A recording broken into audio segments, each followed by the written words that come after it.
تو لہذا اب ہم تھوڑا سا اس کو مزید آپ کو سمجھانے کی کوشش کریں گے. لفظ انا کیوں لگایا؟ لفظ انا ایک تو علماء کہتے ہیں کہ یہ تاکید کے لیے آیا، بے شک کے لیے، شک سے اللہ بغیر انا کے بھی بات کرے تو بھی اس میں شک نہیں ہوتا. انا لگا کے اللہ نے ایک پیغام دیا. یہ انا، یہ جو عربی میں جملہ بولتے ہیں دو قسم کا ہوتا ہے. ایک اسم سے شروع ہوتا ہے، ایک فعل سے. اسم سے شروع ہو یعنی کسی کے نام سے شروع ہو تو جملہ اسمیہ، کسی کام سے شروع ہو تو جملہ فعلیہ. پھر ان جملوں کے اندر ان کے معنی کے علاوہ ایک وہ معنی ہوتا ہے جو اس کی ذاتی خصوصیت اور خاصہ ہوتا ہے. اب لفظ انا جملہ اسمیہ کی علامت ہے. جہاں ان آئے تو اسم، جس طرح ان اللہ کے اسم پر آیا ہے، فعل پر تو نہیں آیا. اللہ کی ذات پر انا آیا ہے تو اللہ نے کہا کہ ہم نے اس عمل کو جملہ اسمیہ سے شروع کیا. اے اللہ کیوں؟ فرمایا اس جملے کا ایک طبعی خاصہ ہے. اے اللہ وہ کیا ہے؟ فرمایا اس کا معنی ہے تسلسل اور استمرار. تسلسل اور استمرار، کسی عمل کو مسلسل کرنا، ایک لمحہ کے لیے بھی نہیں رکنا. اللہ قربتیں عطا کر رہا ہے محمد کو، آل محمد کو اور آبائے محمد کو اس وقت سے کر رہا ہے جب وقت بھی کسی عقائی میں نہیں تھا، اور اس وقت تک یہ قربتیں جاری رہیں گی جب وقت کسی تصور میں نہیں رہے گا. اللہ جب سے اللہ ہے، اس کے لیے جب کے تصورات غلط ہیں. ایک اندازے کی عظمت میں عرض کر رہا ہوں، جب سے وہ اللہ ہے، تب سے لے کر جب تک وہ اللہ ہے، وہ اپنی قربت محمد اور آل محمد سے بڑھا رہا ہے. ادھر سے ان کو قریب کرتا ہے، ادھر سے خود قریب آتا ہے.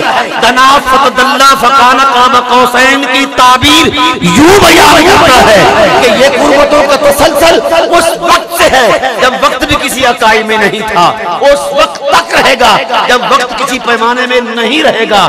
اب اللہ قربتیں بڑھا رہا ہے، اپنی قربتیں آل محمد، آبائے محمد، ذات محمد، اور ان کو اپنے قریب کر رہا ہے، خود ان کے قریب آ رہا ہے. اب ان قربتوں کا تسلسل کب شروع ہوا؟ کب کی عقائی کا وجود ہی نہیں تھا. اور کب تک رہے گا؟ جب کب تک کے تصورات نہیں رہیں گے. تو بتائیے ابھی تک تو کائنات فطرت کے اندر کوئی ایسا پیمانہ بنا ہی نہیں جو اس رفتار کی پیمائش کرے، اس خرام ناز کی پیمائش کرے.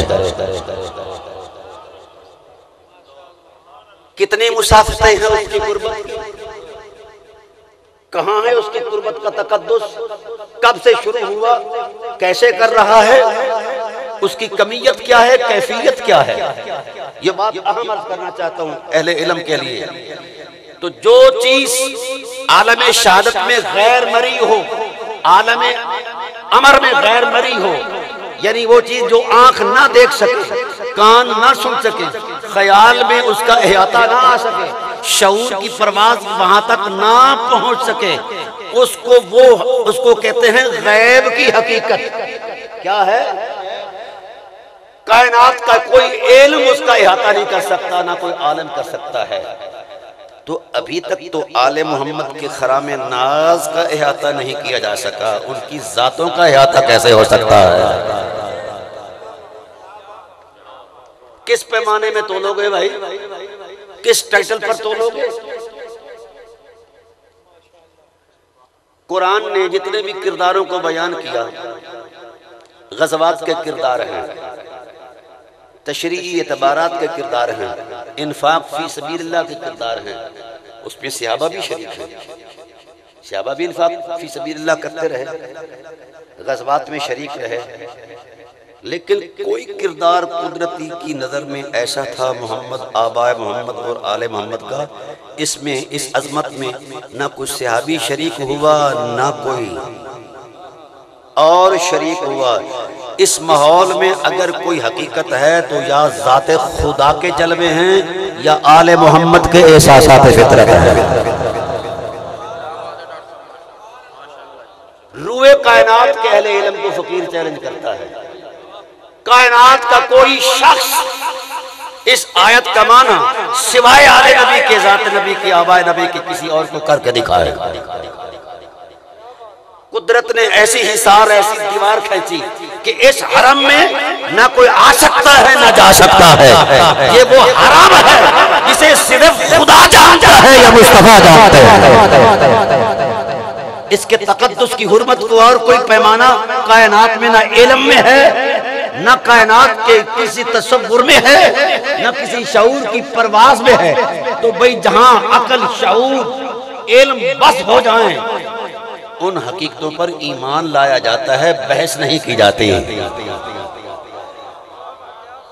تو آل محمد کی، ذات محمد اور آبائے محمد کی حرمت پر ایمان لانا واجب ہے، بحث حرام ہے۔ بحث کیا ہے؟ اچھا میں آپ سے سوال کرتا ہوں، خدائے ذوالجلال پر عقیدہ ہے؟ جب آپ عقیدہ رکھتے ہیں تو اس عقیدے کی کوئی نہ کوئی کمیت اور کیفیت تو ہوگی، ہے کوئی؟ خدا کے بارے میں کیا خیال ہے؟ وہ کیسا ہے؟ وہ لیسا کمثلہ شیء، اس کی مثال ہی کوئی نہیں، لم یلد ولم یولد، اس کی ذات کی، ٹھیک ہے نا؟ تو پھر آپ کیا یقین کرتے ہیں کہ کوئی ایسی حقیقت ہے جو شعور سے بھی ورا ہے، عقل اور علم کے دائروں سے بھی ورا ہے، اور جو خلق کے تصورات سے ورا ہے وہ خدا ہے؟ اعتقاد ہے کہ نہیں؟ تو گویا جو محسوسات حواس خمسہ یا حواس باطنہ کی پہنچ سے جو حقیقت دور ہو، بلند ہو، اس پر ایمان لایا جاتا ہے۔ میں آپ کو ایک مثال دیتا ہوں۔ قرآن نازل ہوا، حضور نے قرآن کے 5 عنوان قائم کیے۔ کتنے قائم کیے؟ بھئی سمجھ آ رہی میری بات کی؟ کتنے عنوان قائم کیے؟ نزل القرآن والا 5 اوجہ ہیں۔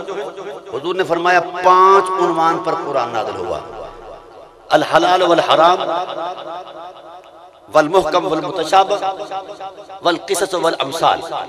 حکم کیا دیا؟ حلل الحلال، حرم الحرام، وَاعْمَلُوا بِالْمُحْكَمَاتِ وَآمِنُوا بِالْمُتَشَابِهَاتِ فَاعْتَبِرُوا بِالْقِصَصِ وَالْأَمْثَالِ۔ فرمایا قرآن کی کچھ آیتیں حلال چیزوں کی عظمت کو بیان کرتی ہیں کہ اس کو حلال سمجھ کے استعمال کرو، کچھ آیتیں حرام کو بیان کرتی ہیں، اس کو حرام یقین کر کے اس سے بچو۔ یہ چیز ہے نا۔ کچھ آیتیں ایسی ہیں جو ان تصورات سے ہٹ کر وہ اسرار ہیں، وہ متشابہ ہیں، وہ راز ہیں خدا اور مصطفیٰ کے درمیان۔ جب رازوں کی بات آئے تو پھر غور نہ کرنا، اس کی عظمت پر یقین کرنا، ایمان لے آنا۔ ایسا ہے نا، جو قرآن کے اندر قصص ہیں، امثال ہیں، وہ ایک تاریخ انسانی، تو ان پر اعتبار کر کے ان سے عبرت حاصل کرنی ہے۔ اب جب نبی خود کہہ رہے ہیں کہ جو قرآنی متشابہات راز ہیں ان پر ایمان لے آؤ، کیونکہ ان کی کمیت، کیفیت، حقیقت پر نہ کسی آنکھ کا نظارہ وہاں ہو سکتا ہے، نہ کوئی کان سن سکتا ہے، نہ حواس سن سکتے ہیں۔ تو گویا ورا حقیقت ہے عقل اور شعور سے۔ تو جو حقیقتیں عقل اور شعور سے ورا ہوں ان پر ایمان لانا چاہیے۔ قرآن نے ان کا حکم دیا ہے نا۔ تو جو اسرار الہی ہوں، الف لام میم ہا میم کاف ہا یا عین صاد، یہ راز ہے نا، سر ہے، اللہ تعالیٰ کے راز ہیں، تو ان پر ایمان لایا جائے۔ متشابہات پر یہ نبی کا حکم ہے، صاحب قرآن کا حکم ہے۔ تو جو چیزیں شعور، فکر، علم کے دائروں سے برا ہوں ان کی عظمت پر ایمان لایا جاتا ہے۔ تو اللہ نے اپنے نور کی چادر میں ان حرمتوں کو ایسا سمیٹا، وہاں کسی ملکوتی فرشتے کی نظر نہیں جانے دی۔ لوگ کیا جانے؟ تو ان مقامات کو صرف خدا جانتا ہے یا صاحب مقام جانتا ہے۔ تو لہذا نبوت کے ارشاد کے مطابق ان حقیقتوں پر ایمان لے آؤ۔ آبائے محمد، اولاد محمد کی حرمت پر ایمان لے آؤ۔ اگر نہیں لاؤ گے تو کیا ہوگا؟ نتیجہ کرتا ہوں۔ اللہ تعالیٰ ارشاد فرماتے افلا یتدبرون القرآن، قرآن میں غور کیوں نہیں کرتے؟ اللہ کی آیات میں غور کرو، اس کی سچائی کا یقین آئے۔ کائنات نوامی سے قدرت کائنات کے تصورات اور معصولات پر غور کرو تاکہ تمہیں اس کی قدرت کا یقین آئے۔ ہر جگہ اس نے غور و فکر کی دعوت دی۔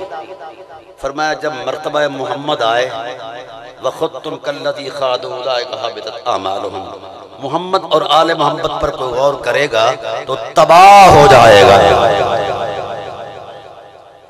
برباد ہو جائے گا۔ آج کیوں برباد ہیں مولوی؟ انہوں نے لکیریں مارنی شروع کر دی۔ اگر ان لکیروں کی کوئی حقیقت ہوتی تو یہ قرآن کے سینے میں محفوظ ہوتی۔ قرآن میں اللہ نے کوئی لکیر نہیں کھینچی۔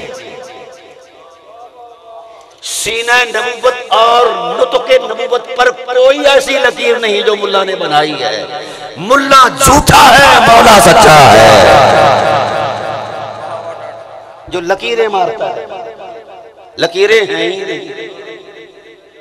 اچھا آگے آتا ہے یصلون علی النبی، یہ شاہ جی جملہ فعلیہ ہے، فعل سے شروع ہے، اس کے شروع میں علامات فعل ہیں۔ اب جملہ فعلیہ کا جو طبی خاصہ ہے اس کا معنی ہے التجدد والتحدث، نئی بات کرنی، نکھری بات کرنی، نئی بات کرنی۔ اللہ جب قربتیں عطا کرتا ہے تو پرانی تحریر نہیں پڑھتا، نئی شان سے بیان کرتا ہے، نئی بات کرتا ہے، انوکھا مقام دیتا ہے، انوکھا وقار دیتا ہے اس خرام ناز کو، قربتوں کے اس سفر کو۔ ابھی تک ہزاروں سال گزر گئے، قربتوں کا سفر جاری ہے، ابھی تک تو اس سفر کی انتہا نہیں آئی، مسافروں کی انتہا کیسے آ پائے؟ جو اس راہ کے مسافر، جو قربت الہی کی طرف جن کی مسافت اور منزل ہے۔ اب طے یہ ہوا کہ اللہ مسلسل جو عمل فرماتا ہے۔ مجھے شاہ صاحب یہاں ایک سوال ابھرا کہ میں خدا سے کروں کہ پروردگار عالم اتنی بڑی کائنات ہے، 85,000 عالم ہے، تو اتنی بڑی کائنات کو ہم سے تو گھر نہیں چلتا، اتنی بڑی کائنات چل رہی ہے، اس کا کیا کرے گا؟ تو اللہ کی غیرت جلال میں ہی فرمایا مولوی فالمدبرات امرا، ہم نے کائنات کے نظام کا تانا بانا مدبرات امر کو دیا ہے، میں نے ان کے ذمے لگا دی ہیں، ڈیوٹیاں وہ کر رہے ہیں۔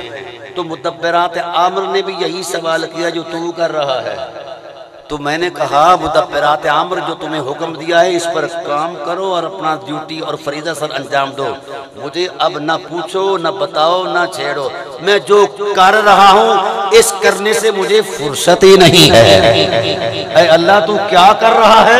فرمایا ان اللہ وملائکتہ یصلون علی النبی، ان اللہ وملائکتہ یصلون علی النبی، بس ہم درود پڑھ رہے ہیں، نبی پر، ذات نبی پر، آل نبی پر، آئے نبی پر ہم درود پڑھ رہے ہیں۔ یہ کائنات کا نظم جو ہے یہ فرشتے چلائیں، مدبرات امر چلائیں۔